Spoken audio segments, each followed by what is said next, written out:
Right now, 1.3 million people are living with blood cancer. This is the story of one 5-year-old boy named Greyson who is ending his treatments and winning his battle with cancer.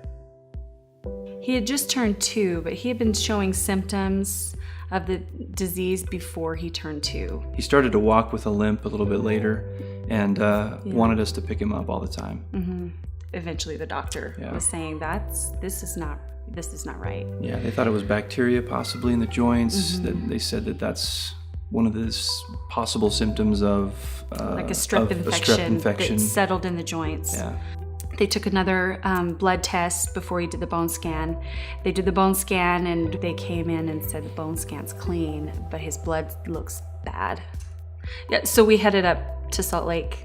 They sent us up there, and the nurse who was with us said, "I don't want to make you nervous." She said, "But we don't send people to Salt Lake lightly, so just prepare yourself." It was 2 minutes to midnight, and I was in the bed. Gray was asleep next to me, and I'm pretty sure I was asleep. And the MD fellow came in and pulled up his little stool and said, "We found leukemia cells in his blood smear." He was 98.5% infected. So only 1.5% of his cells were operating the way that they should, which,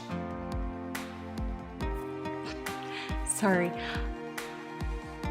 I can only imagine how much pain he was in. But because he was so little, like he just didn't know. He didn't know how to express that and how to tell us. The next day they came in and told us that it was acute lymphoblastic leukemia, and they sat down with this full-on schedule and said, "This is what's going to happen. Here's what the next 3.5 years of your life are going to look like." We've been doing treatments for 3 years and a month, and he will be finished. We got the date, May 16th of this year. He will have his last in-hospital chemo treatment.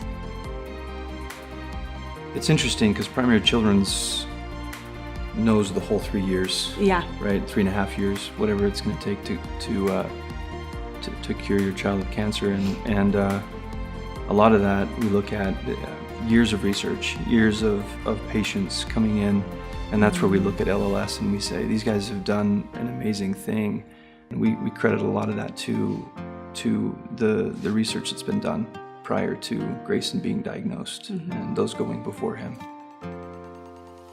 But I know that there are families that go through this that they can't support a disease like this, and that's where LLS steps into. Stories like Greyson's are far too common. Every 3 minutes, someone new is diagnosed with a blood cancer. The mission of the Leukemia and Lymphoma Society is to help these patients survive and improve the quality of their lives.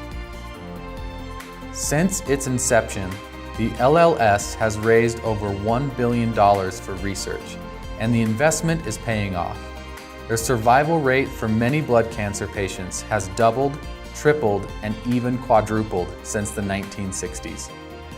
A lot of progress has been made, and more people are surviving than ever before, but we can do more. Every 10 minutes, someone loses their battle with blood cancer. This is why I'm asking for your support.